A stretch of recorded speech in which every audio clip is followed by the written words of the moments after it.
புதிய தேசத்தின் பொருளான முள்ளிக்கட்சியின் நேர்காணல் நிகழ்ச்சி தேர்தல் 2025 ஆண்டு நிகழ்ச்சிக்கான மாற்றத்தின் அதாவது தேசத்தின் பொருளில் தொடர்ச்சியாக நடைபெற்றுக் கொண்டிருக்கின்ற இந்த நேர்காணலில் கிண்ணியா பிரதேச செயலத்துக்கு உட்பட்ட கிண்ணியா ஆயிரடி ஏரியாவைச் சேர்ந்த எங்களுடைய கௌரவ மதிப்புக்குரிய ரிஸ்வானா கியாஸ் இருக்கின்றார். அஸ்ஸலாமு அலைக்கும். இன்றைய உங்களுக்கான உங்களை பற்றி அறிமுகம் செய்ய முடியுமா? நான் வந்து ஆயிரடி சேர்ந்த ரிஸ்வானா கியாஸ். சொல்லணும்னு சொல்லிச்சேன்னா வந்து நான் என்னை அறிமுகப்படுத்திக்கிட்டேன்னு சொன்னால் வந்து நாங்கள் வந்து ஒரு எப்படி சொல்ல வாரேன்னு சொல்லிச்சேன்னா வந்து ஒரு பாமர் விவசாய குடும்பத்தை சேர்ந்தவர் தான் நான்.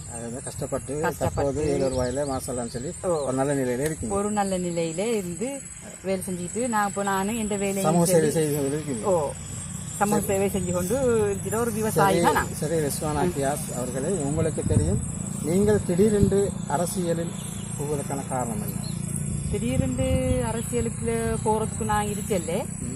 ஆனால் அதாவது மக்கள் எல்லாரும் சேர்ந்து சொன்னாங்க, என்ன நீங்கள் வந்து அரசியலுக்குள்ளோ நீங்கள் சும்மாவே சமூக சேவை செஞ்சுட்டு வாரீங்க. எப்படி இப்போது நீங்கள் வந்து அரசியலுக்குள்ளேயும் இப்படி வந்தீங்கன்னு சொன்னால் எங்களுக்கு நிறைய உதவிகள் செய்கிறதுக்கு வாய்ப்பு இருக்குன்னு சொல்லி மக்களாகத்தான் என்னை தேர்ந்தெடுத்தாங்க. அப்படியா? சரி ரிஸ்வானா கியாஸ் அவர்களே, நீங்கள் பிரதேச அகில இலங்கை மக்கள் காங்கிரஸுடைய வேட்பாளராக கிண்ணியா ஆயிரடி பிரதேசத்தை நீங்கள் பிரதிநிதித்துவப்படுத்தி பெண் வேட்பாளராக போட்டியிடுகின்றீர்கள். சந்தோஷம். இருந்த போதிலும் மக்களுடைய அடிப்படை தேவைகளை உங்களால் எதிர்காலத்தில் அதாவது பிரதேச சபையில் வெற்றி பெற்றால் உங்களால் செய்து கொடுக்க முடியுமா? கண்டிப்பாக. நீங்கள் மக்களுடைய தேவைகள் என்னென்ன தேவைகளை செய்து கொடுத்தீர்கள்? மக்களோட தேவை வந்து இப்போ என்ன மைண்ட்ஸ்னா, நான் வீட்டில் இருக்கக்குள்ளே எனக்கு மக்களோட தேவை விளங்குறேன். அதாவது அரசியலுக்குள்ளே வந்து வேட்பாளராக நான் சைன் வச்சு அரசியலுக்கு வந்ததுக்கு பிறகு நான் ஃபீல் செஞ்சேன்.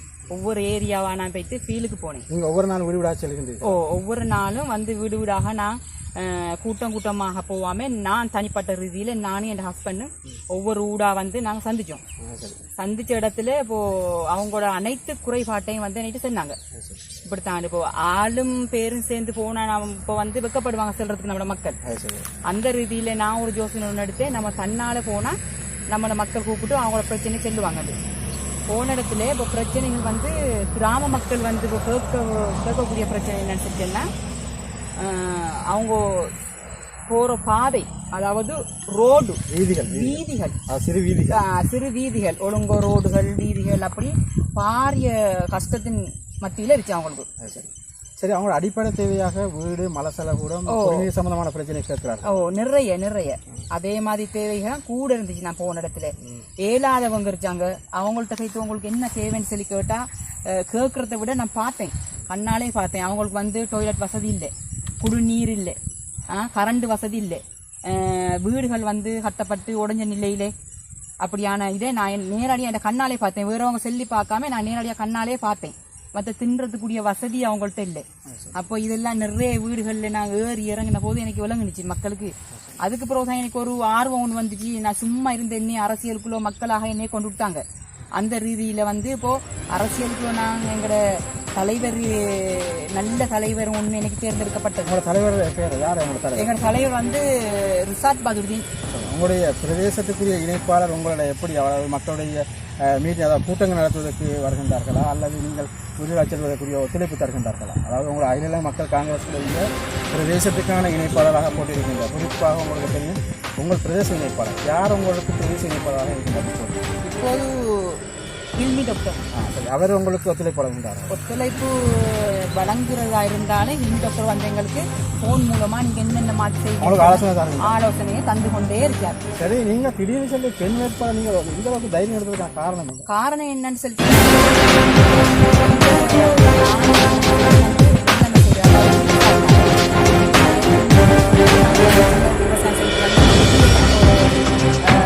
விவசாயமான ஒரு இதுக்கு நாங்கள் ஆளாவிட்டோம். அந்த நேரத்தில் நாங்கள் வந்து நிறைய மக்களுக்குன்னா எந்த உழைப்புலேயே நான் கொடுத்துக்கிட்டு இருந்தேன். அப்போ கொடுத்துக்கிட்டு நேரத்தில் மக்கள் அதுக்கு பிறகு சொன்னாங்க, நீங்கள் எப்படி உங்களுடைய நீங்கள் எப்படி கொடுக்குறீங்க, அதாவது நீங்கள் அரசியலுக்குள்ள இப்படி வந்தால் எங்களுக்கு நிறைய சேவையை நீங்கள் செய்யக்கூடிய வாய்ப்பு இருக்குன்னு சொல்லி என்கிட்ட சொன்னாங்க. அந்த இதில் வந்து நான் இப்போ அரசியலுக்குள்ள மக்களாக இறங்க செல்லும் நான் மக்கள் விருப்பத்துக்கு இணங்கி நான் இப்போ வந்துருச்சேன்.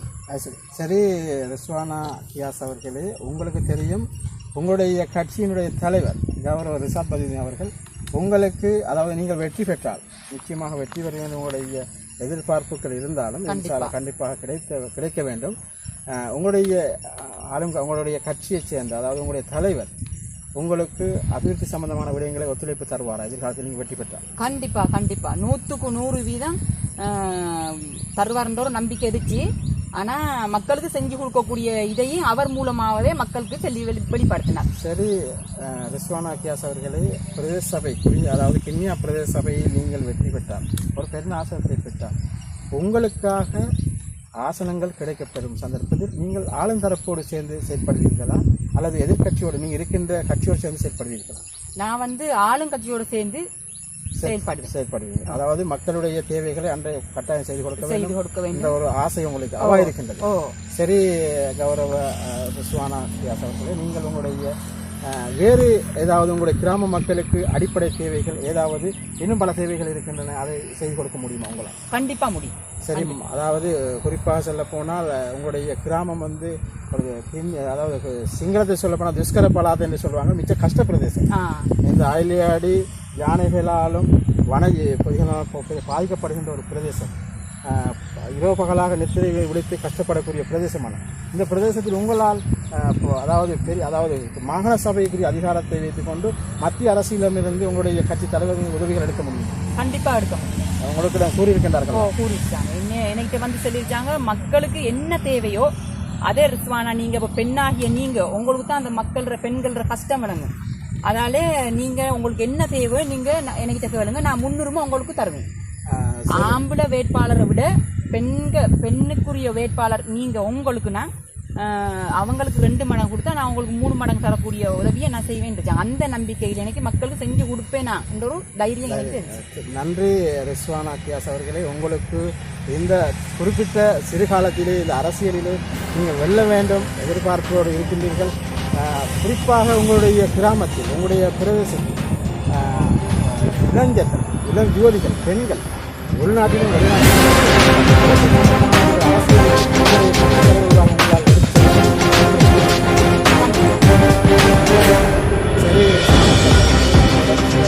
கேள்விகளை கேட்டு இந்த நிகழ்ச்சியை முடித்துக் கொள்ளலாம் என நினைக்கின்றேன். எதிர்வரும் பிரதேச சபை தேர்தலிலே நீங்கள் போட்டியிட்டு வெற்றி பெற வேண்டும் என்று அவாவாக இருக்கின்ற சந்தர்ப்பத்திலே உங்களுக்கு தெரியும், உங்களுடைய அதாவது வீடு வீடாக செல்கின்ற போது நீங்கள் காட்டடித்து போஸ்டர் அடித்து உங்களுடைய போஸ்டர் எங்கும் பரவலாக ஒட்டப்பட்டு இருக்கின்றன. நீங்கள் சமூக வலைதளங்களில் நான் பார்த்தேன், நீங்கள் அதாவது பெண் வேட்பாளர் என்று கிண்ணியா பிரதேசத்திலே ஒரு புதுமுகம் ஒன்று தெரிந்தது. இதுக்கு பிறகுதான் எங்களுக்கு ஒரு சந்தர்ப்பத்தை உங்களுக்கு தர வேண்டும் என்று அவாவோடு உங்களுக்கு நேரடியாக உங்களுடைய நேர்காணல் இருக்கின்றேன். உங்களுக்கு தெரியும், உங்களுடைய ஏதாவது வேறு எதிர்பார்ப்பு, அதாவது நீங்கள் மக்களுக்கு ஏதாவது கூற விரும்புகிறீர்களா?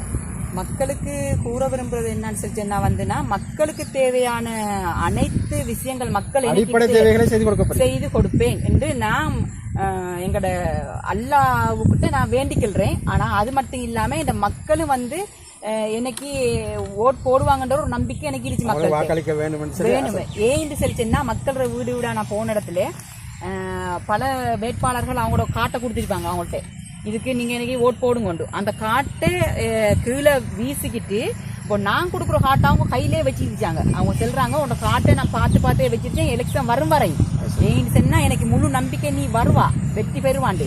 இப்போ அவங்களோட மனசுல அந்த காட்டிலேயே இந்த வெற்றி விளங்கிட்டு அந்த ரீதியில மக்களுக்கு தேவையான எதுவா இருந்தாலும் நான் செஞ்சு கொடுக்கறதுக்கு தயாரா நான் இருக்கேன். சரி ரிஸ்வானா கியாஸ் அவர்களே, நானும் பார்த்தேன் உங்களுடைய வீட்டில் அலங்கரிக்கப்பட்ட பெரிய ஒரு பேனரோடு நீங்கள் அழகான முகத்தோடு, அதாவது உங்களுடைய புகைப்படத்தோடு வீட்டில் நிறைந்த வண்ணமாக, அதாவது ஒரு பாராளுமன்ற உறுப்பினர், மாநசபை உறுப்பினர், மாநசபை தேர்தல், பாராளுமன்ற தேர்தல் கேட்கின்ற கட்சி, அதாவது தேர்தல் களம் போன்று உங்களுடைய வீடு அலங்கரிக்கப்பட்டிருக்கின்றது. சந்தோஷம். இருந்தபோது நீங்கள் ஒரு பெண் வேட்பாளர் கிண்ணியா பிரதேசத்திலே குறிப்பாக அதாவது இந்த வறட்சியான அந்த வறண்ட பிரதேச கஷ்ட பிரதேசத்தில் நீங்கள் வெற்றி பெற வேண்டும் என்று கேட்டுக்கொண்டு இறுதியாக ஒரு கேள்விகளை கேட்கிறேன். உங்களால் எதிர்வரும் காலங்களில், அதாவது எதிர்வரும் பிரதேச சபையில் உங்களுக்கு ஒரு சந்தர்ப்பம், அதாவது பிரதேச சபை உறுப்பினர் அல்ல, அதாவது தவிசாளர் பதவி உங்களுக்குத்தான் அதிர்ஷ்டம் அளித்தார், பிரதேச சபைக்குரிய அபிவிருத்திகளை நீங்கள் எவ்வாறு கொண்டு செல்வீர்கள்? அபிவிருத்தி எவ்வாறு கொண்டு செல்வதுன்னு சொன்னால் அவங்க மக்கள தேவை, அதாவது மக்கள் என்ன வேணும்னு சொல்றாங்களோ அதை நான் அவங்களுக்கு முழுமையாக நான் முடிச்சு கொடுப்பேன். சரி, நீங்கள் உங்களுடைய உண்மையான, அதாவது குறிப்பிட்ட காலத்தில் நீங்கள் அரசியலுக்கு புகுந்து இவ்வாறு ஒரு பெண் தலைமைத்துவம் அகில இலங்கை ரீதியிலே நான் பார்த்த நான் ஒரு ஊடக பணிப்பாளராக ஊடகவியலாளர் நான் பார்க்கின்றேன். ஏனென்றால் நீங்கள் ஒரு திடீரென்று மாற்றத்தை ஏற்படுத்தக்கூடிய ஒரு பெண் வேட்பாளர், சிங்கப்பெண் என்று கூறக்கூடிய ஒரு அளவுக்கு நீங்கள் உங்களுடைய முயற்சியில் வெற்றி பெற வேண்டும். நீங்கள் பேசுகின்றீர்கள் மாசாலான்னு சொல்லி எதிர்காலத்தில் உங்களுடைய வெற்றிக்கு உறுதுணையாக இறைவனும் என்று மக்களும் உதவி செய்ய வேண்டும். உங்களுடைய கட்சித் தலைவர், உங்களுடைய இணைப்பாளர்கள், உங்களுடைய சேர்ந்த போராளிகள், உங்களுடைய குடும்பத்தினர்கள் அனைவரும் உங்களுக்கு உதவி செய்ய வேண்டும் என்று நீங்கள் ஆசையோடு இன்ஷாஅல்லாஹ் எதிர்வரும் காலங்களில் உங்களுடைய அரசியல் மென்மேலும் வளர வேண்டும் என்று கேட்டுக்கொண்டு இந்த நிகழ்ச்சியை முடித்துக் கொள்கிறேன்.